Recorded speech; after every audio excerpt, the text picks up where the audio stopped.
पंजाब में कर्जे को लेकर सियासत सरगर्म है।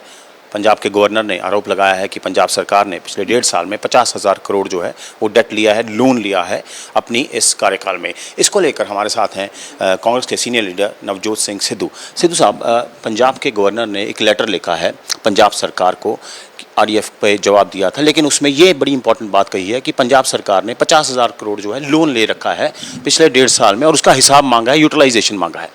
क्योंकि ये सबसे महत्वपूर्ण चीज़ है और ये सबसे अहम मुद्दा है पंजाब के लिए।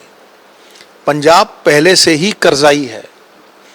पंजाब की लॉ एंड ऑर्डर को छोड़ के हर मसला, चाहे वो सड़क पे बैठे हुए प्रोफेसर हों या पेंशनर्स हों, जो भी धरने पे बैठे हैं, उनके हर मसले का हल स्टेट की इनकम है।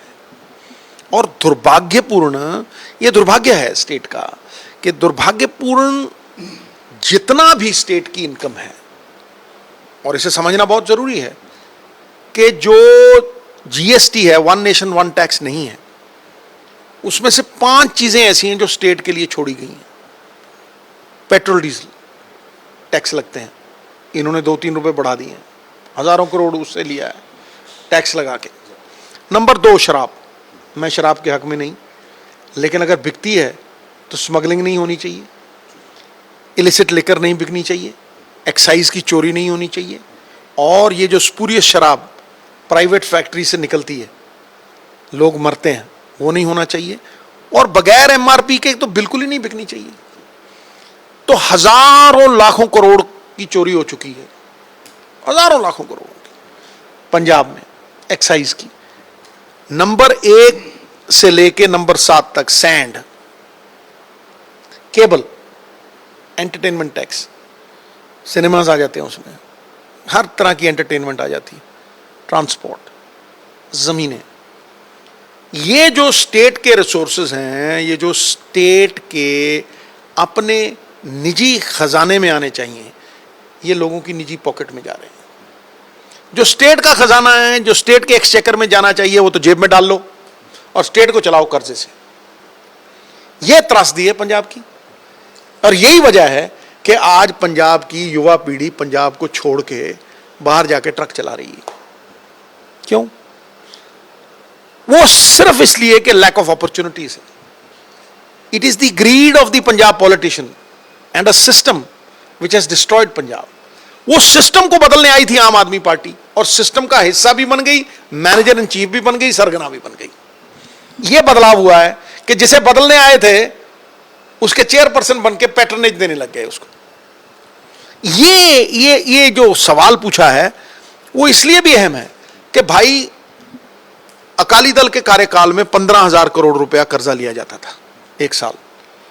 वो 2007 में आए, मैं हिस्सा था, 2007 से 17 तक 10 साल, तब 30,000 करोड़ कर्जा था, 1,80,000 हो गया, 1.5 लाख करोड़ रुपया 10 साल में चढ़ाया, मतलब हर साल 15,000। फिर कांग्रेस की सरकार आई, 1 लाख करोड़ 5 साल में, मतलब हर साल 20,000 करोड़ 5 साल में। ठीक है, अब ये आए हैं हर साल 35,000 करोड़। बचने की जगह नहीं है, इररिपेरेबल लॉस। मतलब ये वो त्रासदी है कि यहां से भागने की जगह नहीं है। अब ये होगा कि फाइनेंशियल इमरजेंसी डिक्लेयर होगी और आप मोहताज हो जाओगे सेंटर से। फिर कहते हो तुम हेल्थ, मोहल्ला क्लिनिक के धमगजे मारते हो। अरे 5,000 करोड़ तुमने उसमें डाला है एजुकेशन में और 10,000 करोड़ रुपए हेल्थ में। अरे गुरु, कम से कम नहीं 20 साल अगर 10 से 15% स्टेट की इनकम वहां जाए तो जाके हेल्थ सिस्टम रिस्पॉन्ड करता है।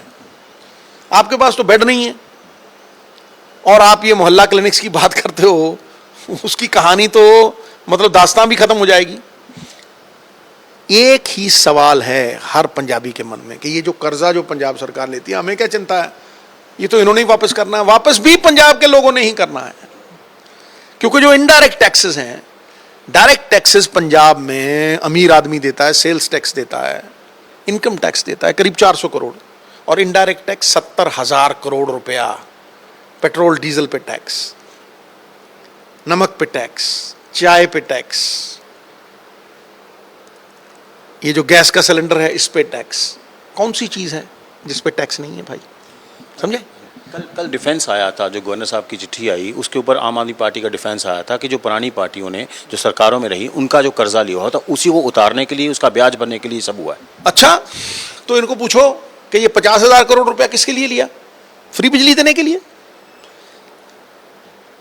भाई तुमने ये कहा था अपने एजेंडा में जब तुम लोगों के पास झूठ बेचने गए थे, जब तुमने लोगों को बेवकूफ बनाने के लिए ये व्यूज रचना रची थी, तब तुमने ये कहा था कि हम आपको फ्री देंगे कर्जा लेके।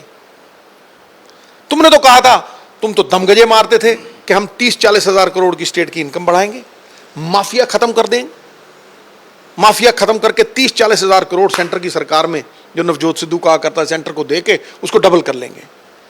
डबल कर लेंगे? कहां है वो इनकम? तुमने कहा 20,000 करोड़, सुन ले भाई, फिर बाद में मुकरियो मत। तुमने कहा 20,000 करोड़ रुपए हम रेत से निकालेंगे, तुम्हारे सुप्रीमो ने।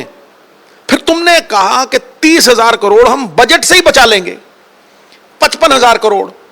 55,000 करोड़ की इनकम होगी पहले साल पंजाब, और पहले साल ही तुम ये ठोक के 70,000 करोड़ रुपए का कर्जा ले रहे हो, 36,000 करोड़ रुपए पर साल उसके ऊपर सूद दे रहे हो। अरे चलने की ताकत नहीं, नाम मजबूत खान, पल्ले फूटी कौड़ी नहीं, नाम करोड़ी मल। शर्म करो यार। तुम कहते थे कोई वीआईपी कल्चर नहीं होगा, तुम्हारी टी टी टी सुन के कान पक गए लोगों के। हैं 50-50, 70-70 गाड़ी चलती है तुम्हारे साथ। हैं शादी में तुम जब दिल करता है, कार्टल्स को पूरी तरह से तुमने ओनअप किया हुआ है। ये कार्टल तुम्हारी छत्र छाया में चलते हैं। लोगों से तुम 67,000 70,000 करोड़ के इनडायरेक्ट टैक्सेस ले रहे हो। हैं तुम कहते थे चोरी रोकोगे, तुम चोरों के सरगना हो गए हो। केबल आज भी वही मोनोपोली वाला आदमी चला रहा है, उसने गिरवी रख रखा है 20-30 हजार जो एजेंट्स हैं गलियों मोहल्लों में, जो केबल एजेंट्स हैं, उनको गिरवी रख रखा है कॉन्ट्रैक्ट साइन करके। कोई शराब, कोई वो जहर पी के जेलों में, कोर्टों में मर रहा है। मैं आपको कोर्ट का उदाहरण दे रहा हूं। कोर्ट में एक आदमी जहर पी के इस आदमी ने, जो पिछली सरकारों के साथ मिला हुआ था, इसने हमारा बेड़ा गर्क कर दिया। कितने लोगों ने उसकी शिकायत की, लेकिन तुमने वो बोर्ड नहीं बनाया जिसमें तुम कंपटीशन क्रिएट करते, मोनोपोली तोड़ते और केबल 400 से 200 पे आ जाती। तुम रेत की बात किया करते थे, तुम कहते थे कि आम आदमी को 1,000-1,500 में रेत देंगे। आज 15,000 की ट्रॉली है। कौन खा रहा है ये पैसे? जो बाहर से ट्रक आते हैं उस पर गुंडा टैक्स लग रहा है 5 से 7,000 रुपए। किसके पास जा रहे हैं वो? 3,000 थी, माफ करना, 3 सैकड़ा रेत 3,000 रुपए की थी जब कैप्टन सरकार गिरी है। आज 15,000 है। कितने जमा कराए तुमने? तुम 20,000 करोड़ रुपए की बात करते थे पहले 6 महीनों में। 6 महीने तो छोड़ो, पहले दिन। और वो हरा पेन कहाँ गया? 36,000 लोग पक्के करने थे, 1,100 रुपए औरतों को कहाँ गए? इसीलिए लिमिट काटी आरबीआई ने। आरबीआई ने पंजाब की लिमिट काट दी। उन्होंने कहा कि ये गलत कर्जा ले रहे हो तुम, ये अगली पीढ़ी के लिए बहुत खतरनाक है, तुम वापस नहीं कर सकते हो, इसलिए लिमिट काट दी। नहीं तो तुम और 20-30 हजार करोड़ रुपए का कर्जा लेके कहते लो जी ये भी ले लो 1,100। सर आप बड़ा एक आरोप लगा रहे हैं आम आदमी पार्टी पे कि जो गवर्नर ने बोला है कि 50,000 करोड़, और आपने बोला डेट लिया गया है काफ़ी ज़्यादा, लेकिन एक तरफ इंडिया अलायंस हो रहा है, वहाँ ऊपर इकट्ठे नज़र आते हैं टॉप लीडरशिप, और यहाँ आप एक क्वेश्चन रेज कर रहे हैं पंजाब गवर्नमेंट की वर्किंग पे। एक बात आपको मैं बता दूं, नेशनल लेवल पे जो कुछ भी पार्टी हाईकमांड कहेगी वो सुप्रीम है, उसको हर आदमी मानेगा ही, क्योंकि जर्नैल को सिपाही सवाल नहीं करता। लेकिन वो एक अलग मकसद के लिए है, वो संविधान की रक्षा के लिए है, और वो आज हमारी डेमोक्रेसी में इतना ज्यादा बड़ा, इतनी बड़ी मुसीबत है कि जब तुम रहोगे ही नहीं, पार्टी ही नहीं रहेगी, विचारधारा कहां से रहेगी? That is for a different purpose, and that decision has to be taken by the High Command, and we will do what the High Command says. But Punjab की इस लड़ाई को अधूरा नहीं कोई छोड़ने वाला।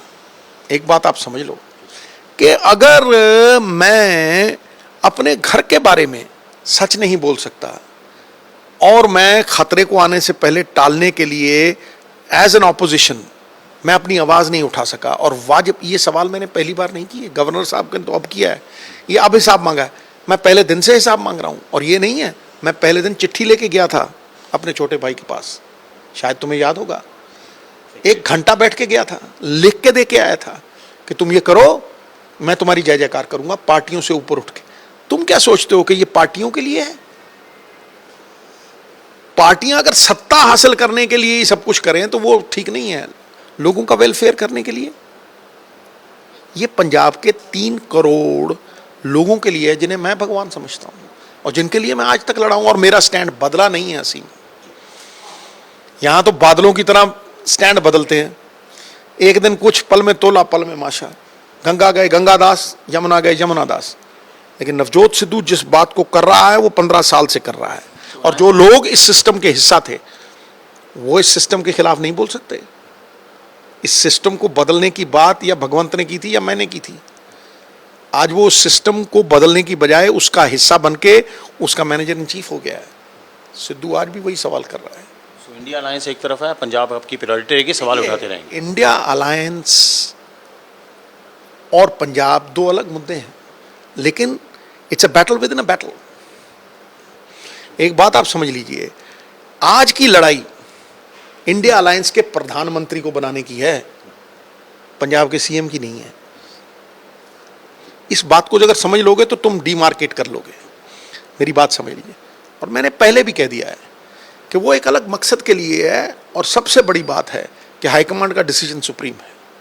सर, एक आपने ट्वीट भी किया था ये वाला, इंडिया अलायंस में मैं दोबारा आऊँगा। एक सवाल कि आपने ट्वीट किया था जो हाईकमांड बोलेगी वही मैं करूँगा, लेकिन यहाँ लीडरशिप आपकी भी यहाँ पे जो बोलती है वो बोलती है हम 13 की 13 लड़ेंगे, उनके भी बोलते हैं हम 13 लड़ेंगे। मैं अपनी चादर से पैर बाहर नहीं निकालता, कोई क्या बोलता है मुझे उससे कुछ वो नहीं। मैं किसी निजी बंदे पे टिप्पणी भी नहीं करता हूँ, मैं बात पंजाब की अगली पीढ़ी की कर रहा हूँ। और मैं ये साफ साफ कह रहा हूँ कि आज कैग की रिपोर्ट है कि 5-6 साल में पंजाब दिवालिया हो जाएगा। नंबर 1, पंजाब की युवा पीढ़ी सारी बाहर जा रही है। अगर वो बाहर एक ट्रक चलाते हैं तो अगर ट्रक उनका नहीं है तो $7-8 महीने के, अगर ट्रक उनका है तो $12,000।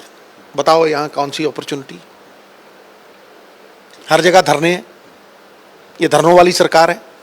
तो जो इन्होंने कहा वो कहां किया? इन्होंने कहा माफिया खत्म कर देंगे, माफिया के मैनेजर इन चीफ बन गए, सरगना बन गए खुद। इन्होंने कहा कि हम इस सूबे की इनकम बनाएंगे 40-50 हजार करोड़, स्टेट कॉरपोरेशन बनाएंगे। कहा था कि नहीं कहा था? ठीक है, कहां है वो?